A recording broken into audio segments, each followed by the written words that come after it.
sir. He didn't run away. Not Mopsy. Not in a million years. Stolen he was. Sure as my name's Willie Button. Excuse me, Willie. This is Inspector Ames. Inspector, Willie has come to report a serious crime, a kidnapping. Kidnapping? Who's been kidnapped? Mopsy, sir. My dog. Your dog?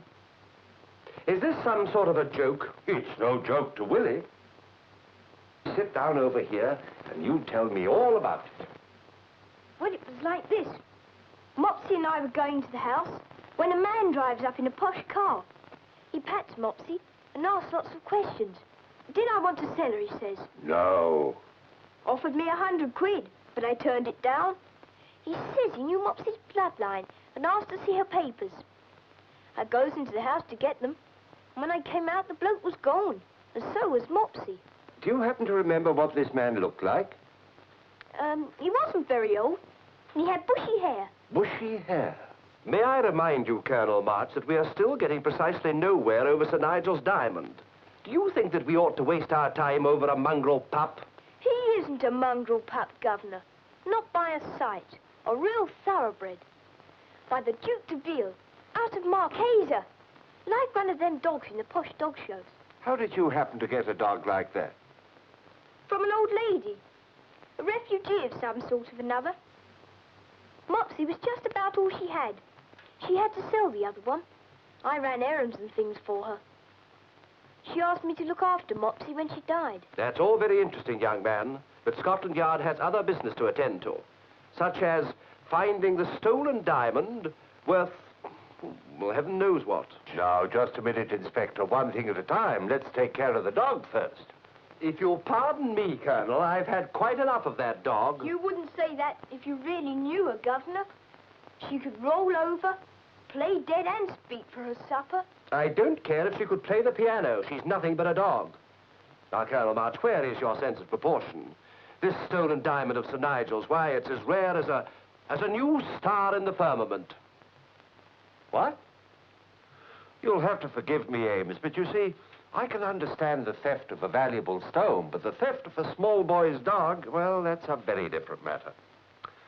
Now, you take Willie down to the radio desk, having given the operator a complete description of the Poodle, and then broadcast a general police alarm for all patrol cars to be on the alert. Gosh, you're not serious. I was never more serious in my life.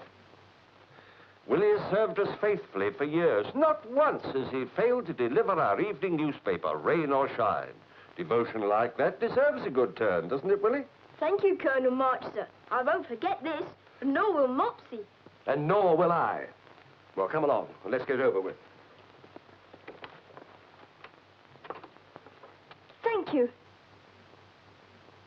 You've always been my favorite cop. Your favorite cop? Why, thank you, Willie. That's the nicest compliment I've ever received.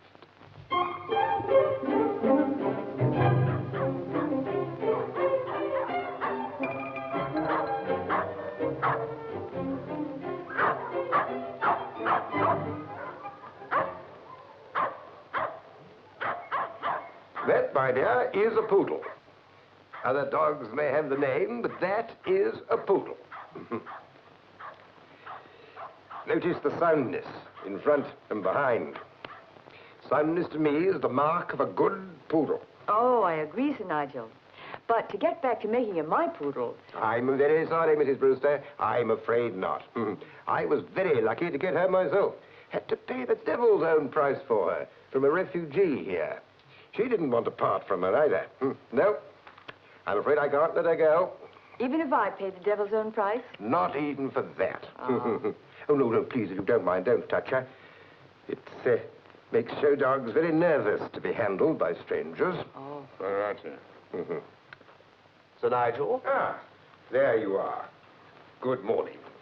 Now, for the dazzlement of my American guest, Scotland Yard in person.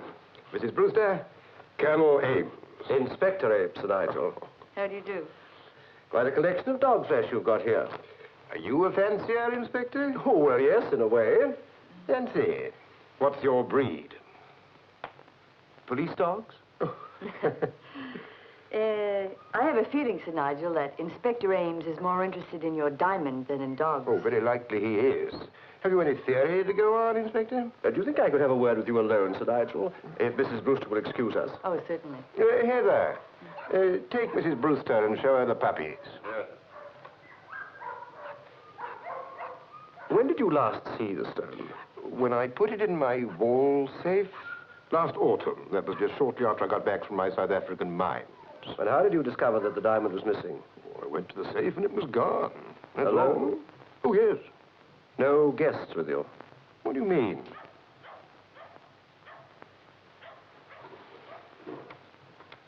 Tell me about Mrs. Brewster, Sir Nigel. Oh, come now, Inspector. It's bad enough for her to be my house guest at such a time. Funny. Did you meet her in America? No. No, she had a letter of introduction from a mutual friend. My aunt, being the soul of hospitality, invited her to stay. I see. Heather, why not take Mrs. Brewster and show her the miniatures? Yes, sir. This way, ma'am.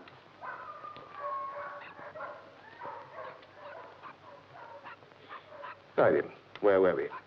Sir Nigel, there is no such person as Mrs. Linda Brewster. What on earth do you mean? Precisely what I say. I've done a routine check on everybody in the house. Furthermore, the New York police, who are very interested in this, report that the address she gave was a warehouse on the East River. An imposter? Good heavens. Then out she must go, bag and baggage. Careful, Sir Nigel. We mustn't frighten our bird. I know this is very painful for you, but we can't let her smuggle the stone out, now can we? And she won't dare to sell it here. Nigel! Nigel, I simply must have her. Look at her, Inspector.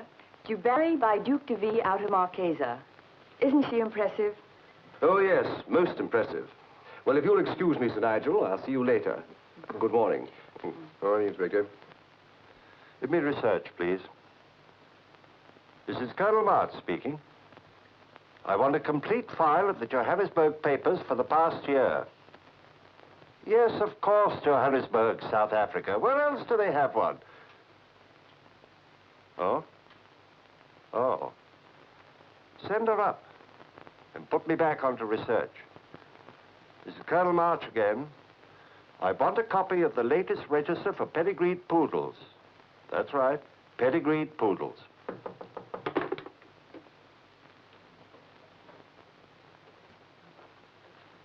Oh, do come in. Colonel March? Mrs. Brewster, I believe. Thank you. But, why do you say I believe? Well, I'm not quite sure that it really is your name. Inspector Ames seemed to have some doubts about it, too. Oh, apparently Inspector Ames has many doubts about me, Colonel. He follows me about like a poodle. You appear to have dogs on your mind, Mrs. Brewster. I have many things on my mind, Colonel, but the inspector seems to have only me on his.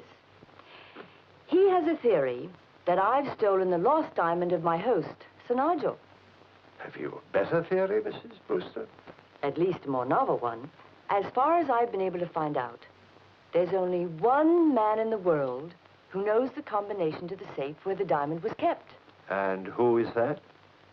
Sir Nigel. That is a novel theory. But why would he want to steal his own diamond? For the oldest reason in the world, Colonel. Money. Well, if that's the case, why doesn't he simply sell the diamond? Suppose he wants more money than it's worth. Suppose he isn't as rich as he appears to be. Do you have any private information as to his financial standing? I'm just supposing, but it is possible, or soon will be, to manufacture synthetic diamonds just as hard and just as brilliant as the real article. If they can be manufactured cheaply enough, I should think it would threaten the financial security of every diamond tycoon. Granting you all this, how would he profit by stealing his own diamond? Collect insurance. Smuggle the stone to another of his companies. Slightly recut to be discovered again. Double indemnity, you might call it, twice the price. Wouldn't that be reason enough? Dear me, I hope you never decide to embark upon a career of crime. You've got a most original mind. Do you know how he proposes to smuggle the diamond? Scotland Yard will have to do some of the work, Colonel. But I think I've given you a pretty good start. You know, my friend Ames will probably say, aren't you being a bit obvious in trying to throw suspicion on Sir Nigel because he won't sell you the poodle? Is that why you think I'm doing this? Or to divert suspicion from yourself? Oh, but wouldn't that be too obvious? I mean, if I were suspect, surely I'd be cleverer than that. You might pass this information on to Inspector Ames if you think it's worthwhile. I will, if I think it's worthwhile. I'm getting a little weary of finding him at practically every keyhole watching me. Why don't you tell all this to him yourself? Because, obviously, he wouldn't believe anything I said. I thought I might have better luck with you. Perhaps you have. Thank you for coming, Mrs. Brewster. You're welcome.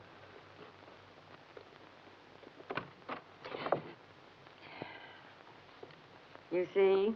I'm sorry, I just happened to come along. Don't bother to explain, Inspector. Oh, and here's my itinerary for the day. It might save you some trouble. Thank you. Mrs. Brewster seems to exercise a fatal fascination for you, Ames. Now, look here, Colonel. I can't say that I blame you. She's very handsome, and she has the added attraction of being a little mysterious. Too mysterious for my taste. Research have asked me to bring you that. Ah, yes, thank you.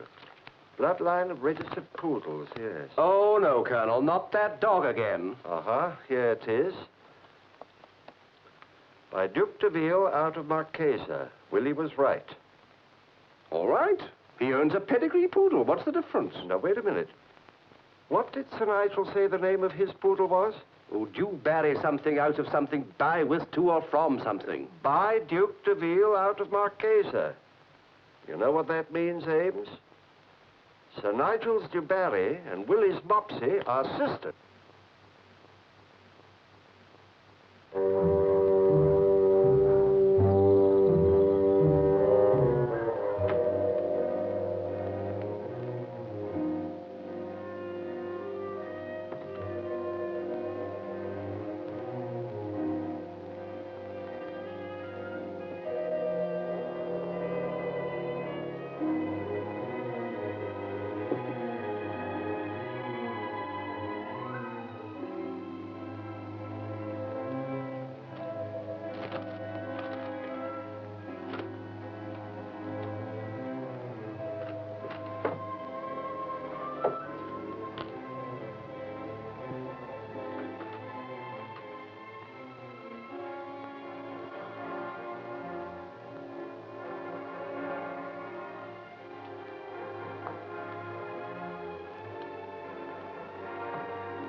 Were you looking for anything in particular, Mrs. Brewster? Oh, no.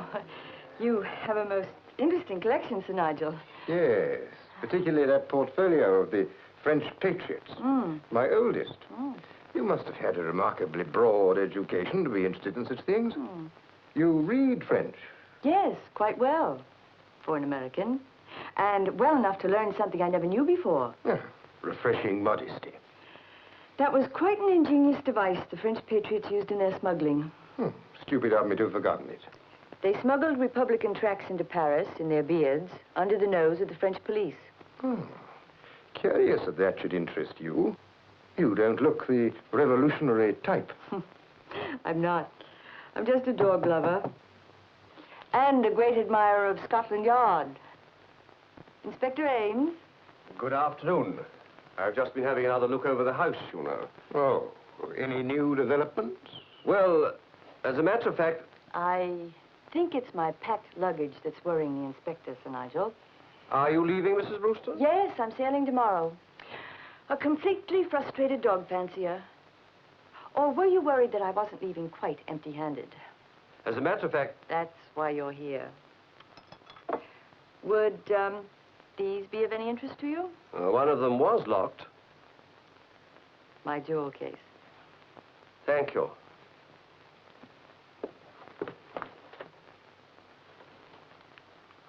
I'll have to have a word.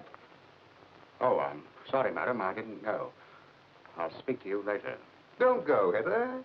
We have no secrets from Mrs. Brewster. What do you want?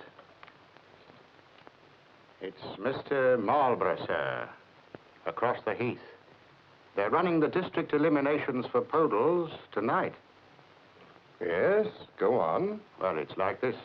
He says you showed Dubarry almost all over the world, but the local breeders have never had a crack at her yet.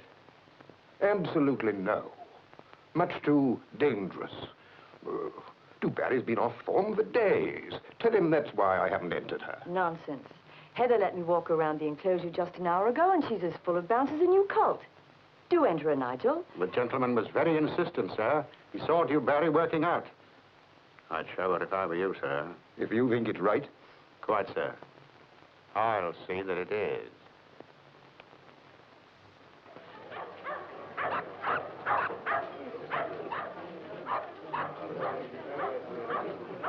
And I want to express to you, Sir Nigel, the Kennel Club's appreciation for allowing us to hold the Poodle elimination here at Fairways. Not at all, gentlemen. That all strikes me as being a little unnecessary. My Dubarry will win, of course, but I suppose it's up to you judges. It is, and it's about time we pinned you down, sir. You've shown that dog all over the world, and we've never had a crack at her. Well, I think we'll be ready to begin in a few minutes. Ah, very well. How carefully did the judges examine them? Do they pick up their paws, for instance? They go over them with a fine tooth comb. Is that why you're nervous about Dubarry? They always get the wind up before a show, ma'am. Are you nervous tonight, Sir Nigel? Should I be? I just wondered. She's going to be hard to handle. Don't like the look of them myself. What have you been doing to the dog? Found a thorn worked into her right foreleg. That might be it. Bit of irritation, like that.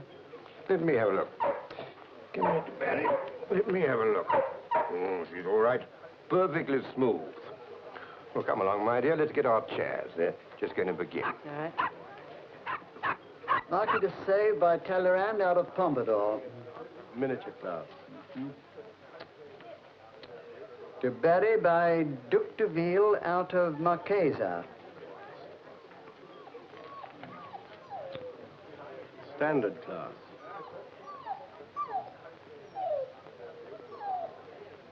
What's the idiot doing? Doesn't like the dog, you know. What the devil's the matter with Heather? Dubarry's unhappy, Nigel. She wants to go to America with me. It's incredible. Quite incredible.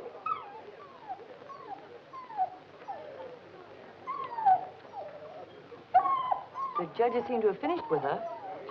Eliminated for behavior. Can you beat that? Sir Brummel by Burgess out of Marie Antoinette. Now may I handle her? You can have her. Go ahead. She's yours. Well, thank you. And now I suppose I must even things up and make you a little gift, Sir Nigel Fairways. My credentials: Irene Potts, private investigator for the Intercontinental Insurance Company. Irene Potts. Insurance? What's this got to do with me? We've had our eye on you for some time. Ever since a star-shaped diamond, stolen from Fairways in Africa, turned up recut in a Fairways-controlled Brazilian property. We never could prove it was the same stone, of course. What are you talking about? Other claims came in from all over the world. So all that remained to be discovered was how the smuggling was accomplished. I must warn you, Miss Potts. There is a very stringent law of libel in this country. There'll be no difficulty in substantiating my charges. Heather, would you please unhook the false ruff on Dubarry? The right foreleg, isn't it? False ruff, ma'am. All right. This is the way you've accomplished your smuggling, Sir Nigel. Just the way the French patriots smuggled their Republican tracts into Paris. But it must be here. There goes your theory. But I don't understand. I couldn't be wrong. I'm afraid you are. Very wrong. That's my dog! That's my dog! There's Mopsy! Let her rip then, boy, and see what happens.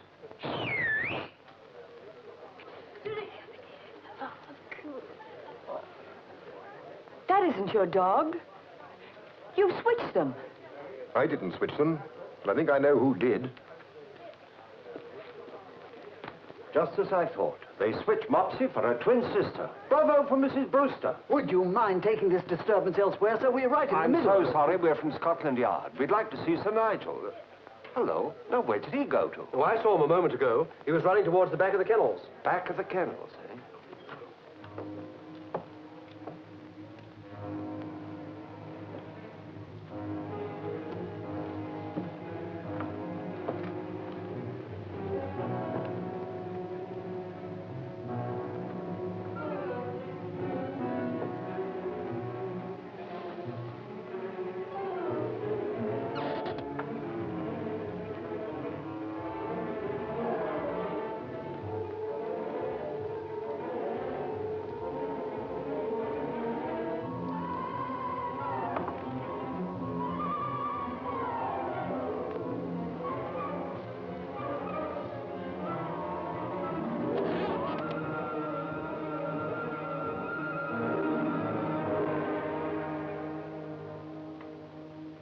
Willie, have Mopsy find her sister, DeBarry. Susie, go on, Mopsy. Find Barry.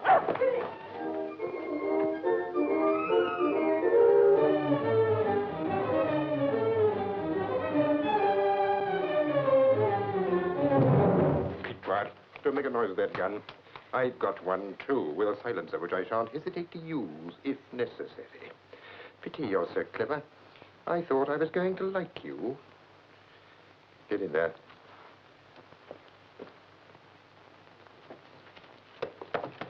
Oh,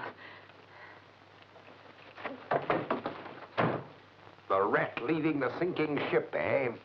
You're premature, Heather. I wasn't going to take it. I thought it would be safer to hide it somewhere else now. No, you don't. Stay where you are.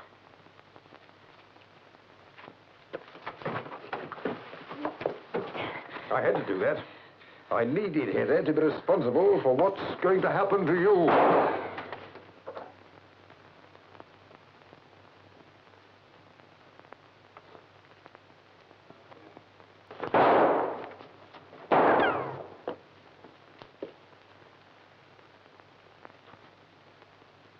Come on, Miss Potts.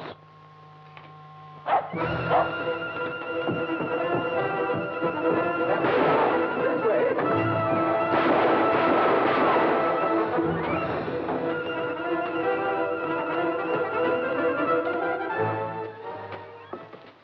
There's your man, Colonel.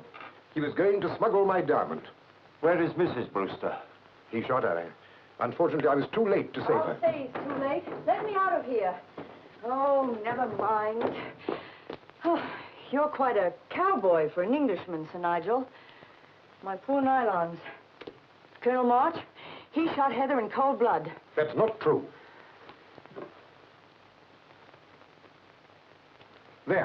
There's the diamond he was trying to steal. You didn't know that he had a record? Is it likely that I'd have a diamond thief in my employ? Of course not. Unless you were forcing him to smuggle for you with the threat of blackmail over his head. What? The South African newspapers clinched the case against you when I discovered that the man who had withdrawn charges against his accomplice, John Heather, was Sir Nigel Fairway. You're under arrest.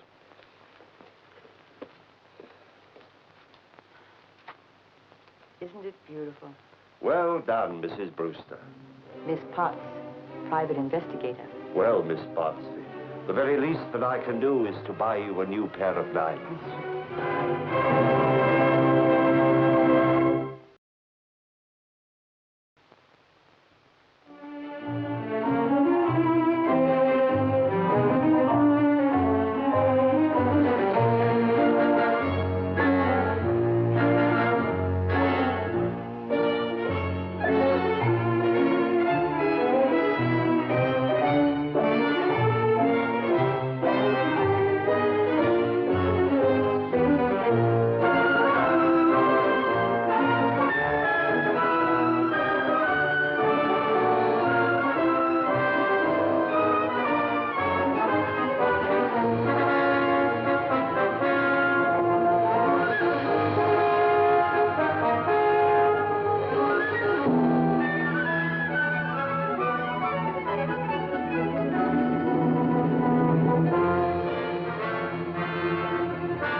Thank you.